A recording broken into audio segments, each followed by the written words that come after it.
Fast mechanics are overrated, and I'll prove it. In this clip, ThomasHD, and similar to most of his fights, opens this with a large spray from the SMG to give himself an advantage, which causes the opponent to box up. To close the gap between him and the opponent faster, use the mudslide bug where you double crouch while sprinting to fire himself forward and starts to spray the wall. While spraying, he always ensures that his crosshair is aimed at the player, which allows him to get a 21 tag. He fails to slide a cone inside the box as he's blocked by opponent's ramps. However, the opponent actually gets wiped out by a third party. Now his focus changes to fighting the third party, and he does start this a little flashy with a double floor cone edit piece up, but the opponent actually doesn't end up being there. But at this moment realizes that the opponent has now started to elevate above his head. So he jumps outside of this box onto the same layer and does a very simple jump around a left-hand peak where he hits the opponent for a pump and then blocks any returning damage with a wall and a ramp. Since there was one tile open that this opponent could go through, it's obvious that he's going to try and escape this way. So Thomas preemptively places a cone above and below here, a wall in front, and the floor for himself to stand on,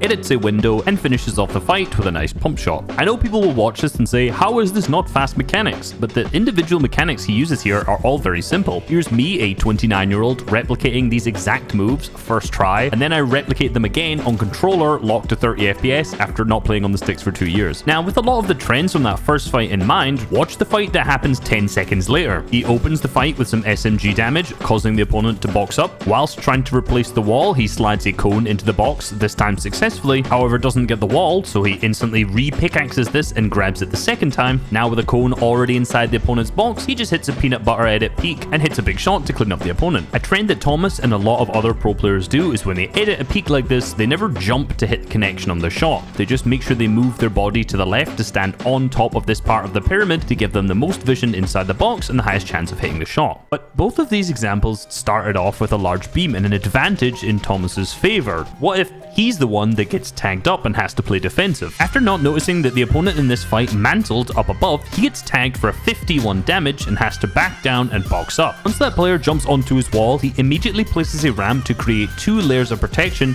ensuring he doesn't 50-50. Then he edits out the right hand side and side jumps, placing a wall above him, in front of him, and then a floor below him to catch himself. After editing through this wall, he places another floor and then attempts to grab the wall, but the opponent has already grabbed this. He immediately switches back to his shotgun, ADSs, and predicts the opponent to edit. Since he doesn't, he misdirects the opponent by placing a ramp to make him think he's going over to another wall, but then switches to his SMG and instantly goes for the replace. He tries to yet again slide a cone in while replacing, but does not break the wall fully, so ends up landing on it. But with a low amount of HP left, he can shoot the wall with his Havoc shotgun, slide a cone in, and replace the wall at the same time. Now, similarly to the other fight, he slides to the left to get better vision inside the box, but because the opponent has good movement and is hiding crouched behind the cone, this is a situation where it makes sense to jump shot. What's really nice about this is how careful he is though. When he shoots, he places a floor and a wall in front of himself, jumps again, and then places another ramp to ensure that he's 2 layers above where the opponent was. The opponent had already showed that they had a tendency to mantle earlier on, which caused ThomasHD to lose 51 HP, so given the back wall was open here, it was highly likely that this player was going to mantle again. This maneuver he did here showed that Thomas was learning from the tendencies of the player in the middle of the fight and actively made a play to potentially counter the opponent mantling here. And again, this fight only had a simple side jump and a cone slide. The rest of this game is very interesting. You'll notice the majority of the clips are either just wall replaces, SMG sprays, jumping straight into players' box. It doesn't really matter, but there's not anything that's highly mechanical in here. His mouse control and crosshair placement is amazing, which gives him the great aim, but what most people don't talk about is the fact that it also makes him very consistent with his editing and his building. Every build is intentional, every edit is correct, there's no clutter,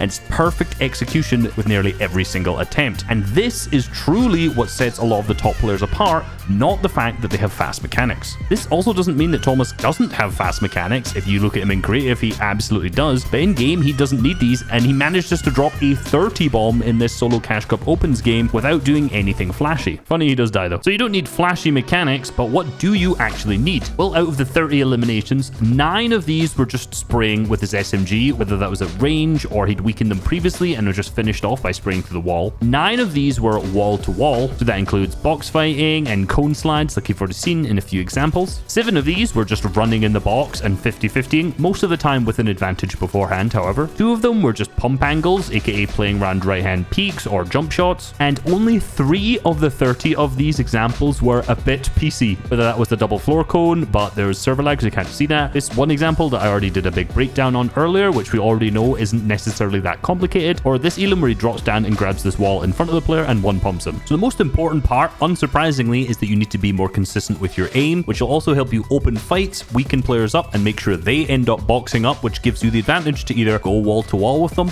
or just run into their box like Thomas does. Of course, these examples weren't pros versus pros. This is pros versus your average player. However, subscribe because how to fight pros is going to be a video coming up very soon.